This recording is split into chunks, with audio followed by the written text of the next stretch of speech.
E aí, tudo bem com você? Espero que sim.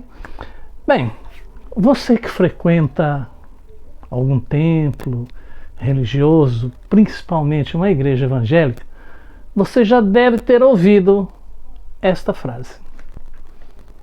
Você já deve ter ouvido a frase "não toque no ungido do..." Você já deve ter ouvido a frase "não toque no ungido do..." Você já deve ter ouvido a frase "não toque no ungido." Você já deve ter ouvido a frase "não toque no ungido do Senhor." Você já deve ter ouvido a frase "não toque no ungido do Senhor." E geralmente ela vem para pôr medo.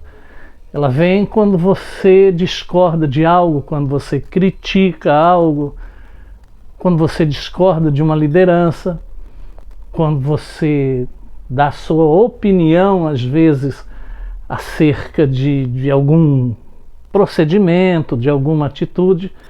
Então tem sempre alguém querendo intimidar você, tem sempre alguém querendo calar a tua voz, pondo medo em você com essas frases.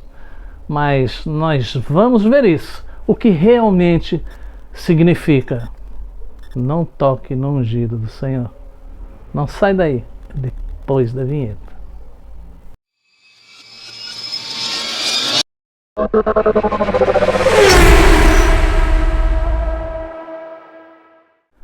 Não toque no ungido. Quem que frequenta um templo, uma denominação, que nunca escutou algo parecido com essa frase, não toque no ungido. É comum ouvirmos expressões como "não toqueis nos meus ungidos" ou "não toque no ungido do Senhor", sendo utilizadas por muitas pessoas como um tipo de aviso intimidador. Infelizmente, muitos líderes evangélicos usam tais frases com o objetivo de amedrontar os seus membros, amedrontar os membros de suas igrejas. Normalmente, as pessoas que usam o lema "não toque no ungido" apelam para a Bíblia. Pastores, bispos, apóstolos mais modernos são rápidos em dizer que é a Bíblia que ensina esse princípio. Mas será que é isso mesmo? A Bíblia ensina que não se pode tocar no ungido do Senhor? O ato de se opor a um líder evangélico representa um risco de levar uma maldição e ser castigado? Será que é isso mesmo? Não toque no ungido do Senhor. Então, vamos ver alguns versículos bíblicos que tratam disso. Várias passagens na Bíblia trazem expressões semelhantes ao famoso "não toqueis nos ungidos do Senhor".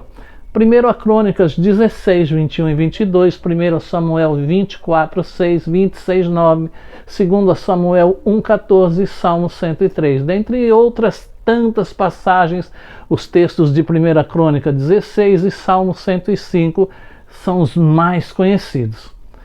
A ninguém permitiu que o oprimisse, por amor deles repreendeu reis, dizendo: "Não toqueis os meus ungidos, e aos meus profetas não façais mal". 1 Crônicas 16, 21 e 22. "Não toqueis nos meus ungidos e não maltrateis os meus profetas". Salmo 105, 15. Creio que uma simples leitura, ou uma leitura simples dessas passagens, já nos mostram a relação direta entre ambas. Obviamente, elas se referem ao mesmo assunto. Trata-se de um salmo de Davi, onde ele celebrou a entrada da Arca da Aliança em Jerusalém como sendo um ato poderoso de Deus. Em seu cântico, Davi relembrou as maravilhosas obras do Senhor em favor de Israel ao longo da história. Ele falou sobre as promessas e livramentos que Deus concedeu ao seu povo desde a época dos patriarcas Abraão, Isaac, Jacó, nos períodos de perambulações do povo até a conquista da terra prometida. Outros textos que são muito utilizados para quem recorre ao não toque no ungido são aqueles que tratam da relação de Davi com Saul. Esses textos falam principalmente sobre a relutância de Davi em não fazer mal ao rei. Ele reconhecia que Saul como um ungido do Senhor. Um desses textos é 1 Samuel 24:6. Nele lemos sobre como Davi teve uma grande oportunidade de matar a Saul, mas Davi declinou dessa possibilidade, dizendo que não se atreveria a estender a mão contra Saul, pois é o ungido do Senhor. Em 1 Samuel 26:9 encontramos uma situação muito semelhante.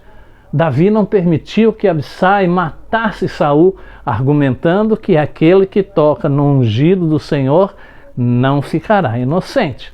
Finalmente, quando Saul foi morto, Davi não poupou o homem que o matou. E antes de ordenar sua morte, ele lhe interrogou, dizendo: como não temeste tu estender a mão para matares ao ungido do Senhor? 2 Samuel 1:14. Não toque no ungido. Como interpretar esses versículos? Nos salmos que citei acima, ou que citei anteriormente, onde aparece a expressão não toqueis nos meus ungidos, nem maltrateis os meus profetas, podemos perceber que Davi está citando o livro de Gênesis, capítulo 12, do versículo 10 ao versículo 20 e 26. Com isso, ele mostra como Deus repreendeu os reis tiranos que queriam destruir o seu povo, o povo escolhido. Vale lembrar que em Gênesis 20, versículo 7, Abraão é mencionado como um profeta. Logo, fica claro que a menção acerca dos ungidos e profetas se refere ao povo escolhido do Senhor que estava em formação. Já no caso de Davi e Saul, precisamos entender o conceito da expressão ungido do Senhor. Naquele momento da história, os reis de Israel eram homens designados por Deus para ocupar cargo de liderança no meio do povo. Essa designação era oficializada através da unção realizada por um juiz ou por um profeta. Ou seja, basicamente, o juiz ou profeta derramava um óleo sobre a cabeça do escolhido e assim ele era oficialmente separado para o cargo. Podemos ver exatamente esse procedimento na escolha de Saul, que foi ungido rei de Israel, 1 Samuel 10:1. O mesmo também aconteceu posteriormente na escolha de Davi, que foi ungido a rei, 1 Samuel 16:13. Diante dessa realidade, Davi não se atreveu a atentar contra a vida de Saul. Ele não queria ser culpado de matar aquele que ocupava um cargo destinado por Deus, mesmo que Saul fosse indigno. Entretanto, o fato de Davi não querer matá-lo não o tornou passivo ao modo ímpio com que Saul governava. Davi confrontou Saul e, diante de todo o exército de Israel, pediu a Deus vingança. Em outras palavras, Davi pediu que Saul fosse castigado pelos pecados que cometera. 1 Samuel 24. Na verdade, Davi sabia que no tempo certo Deus mataria Saul por conta de sua conduta reprovável. 1 Samuel 26, 9 e 10. Não toque no ungido. O que a Bíblia realmente ensina a respeito disso? Acredito que após citar todos esses versículos e seus respectivos contextos, já esteja mais que claro que não podemos aplicar o conceito de não tocar no ungido da maneira como muitos fazem. Definitivamente, o não toqueis no ungido do Senhor não significa um tipo de escudo ou proteção divina que garante imunidade ou impunidade aos líderes evangélicos da atualidade. Infelizmente, em muitos lugares, os líderes fazem o que querem. Eles distorcem a palavra de Deus, levam uma vida de pecado e ainda manipulam o povo com esse tipo de argumento descabido de que ninguém pode ousar tocá-los, pois são ungidos do Senhor. Agora, tocá-los, entenda bem, esse tocá-los de que eu estou falando não é tocá-los fisicamente, não é bater, não é discutir, não é agredir, mas esse tocar aqui é no sentido literário, não é tocar fisicamente, tocar, falar, falando, acusando, reclamando. Olha, o senhor não está conduzindo bem, olha, o senhor não explicou direito, olha, não ficou muito claro isso ou aquilo, né? Que obviamente nós devemos respeitar e apoiar as pessoas que são líderes. É nosso dever orar por eles e acatar a autoridade eclesiástica, senão vira bagunça. Mas, desde que eles estejam agindo de acordo com a palavra de Deus, eles precisam estar compromissados com a sua doutrina e refletindo em suas condutas o caráter de Cristo. Entretanto, quando algum líder apresenta um modo de vida reprovável e começa a agir de modo contrário ao que as Escrituras ensinam, ele deve ser prontamente repreendido para que a igreja não sofra o dano de sua má liderança, de sua má conduta. A própria Bíblia recomenda exatamente o que deve ser feito nesses casos. Escrevendo a Timóteo, o apóstolo Paulo aconselha o seguinte tratamento para os líderes que errarem. Olha bem o que Paulo diz: não aceites acusação contra o presbítero, senão com 2 ou 3 testemunhas. Lembra que Jesus disse: onde estiverem 2 ou 3 reunidos em meu nome, ali estarei? Pois bem, é nesta situação, e não quando a igreja está vazia, que não tem ninguém. É exatamente disso que Jesus estava falando. Olha, se vocês forem acusar alguém, forem falar, chamem 2 ou 3 testemunhas, para que isso fique bem claro. Aos que pecarem, repreende-os na presença de todos, para que também os outros tenham temor.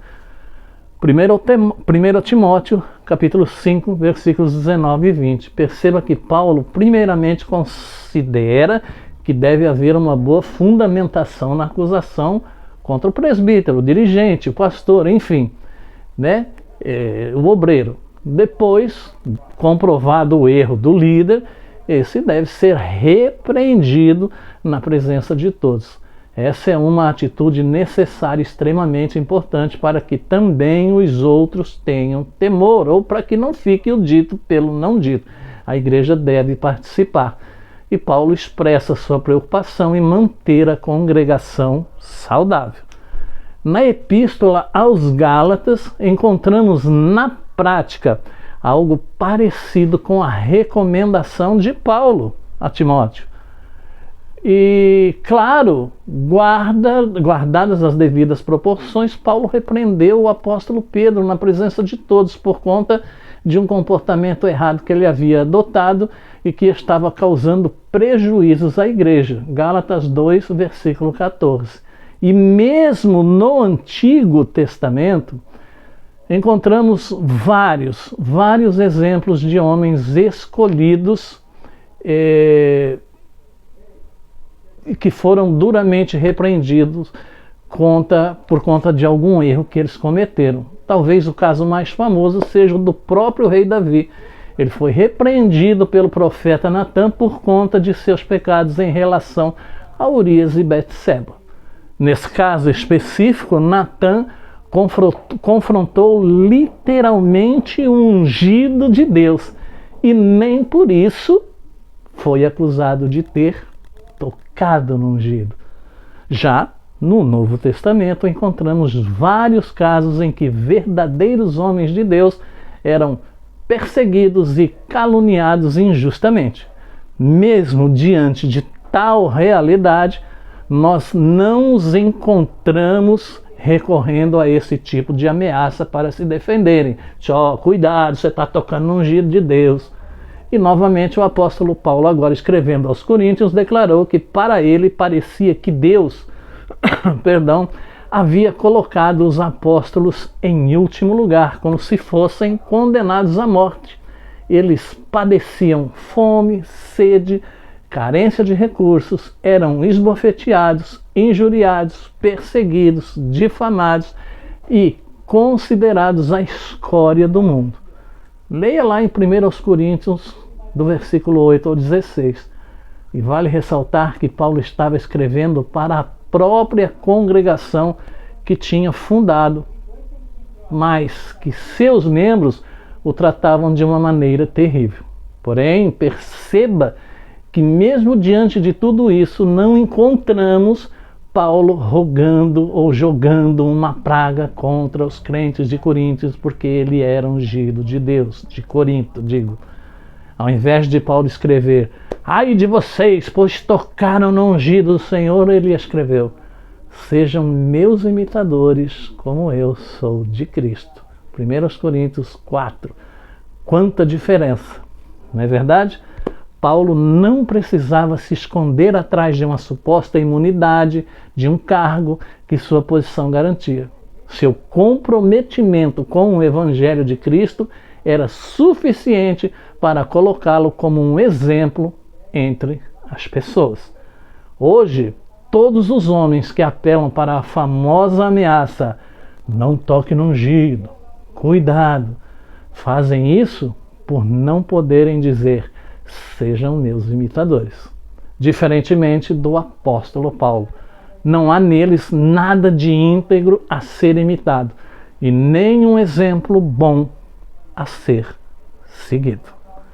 Portanto, quando alguém disser para você, porque você está discordando, contestando, educadamente, é óbvio, como eu disse, respeitando a hierarquia, toda contestação, toda opinião contrária e todo pedido de explicação deve ser feito com toda a educação, com toda a reverência e com todo o respeito que a outra pessoa merece. Assim como você gosta de respeito, deve tratar com respeito também.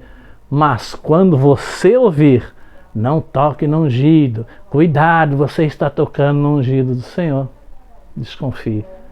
Desconfie e mostre esse vídeo para quem estiver usando isso como um escudo. Espero ter sido útil este vídeo, este esclarecimento para a sua vida ministerial, para a sua caminhada. Que Deus te abençoe. Se você gostou desse vídeo, compartilha, deixa aí o seu joinha. Deus te abençoe e até a próxima página do Diário de Bordo, Querendo Deus.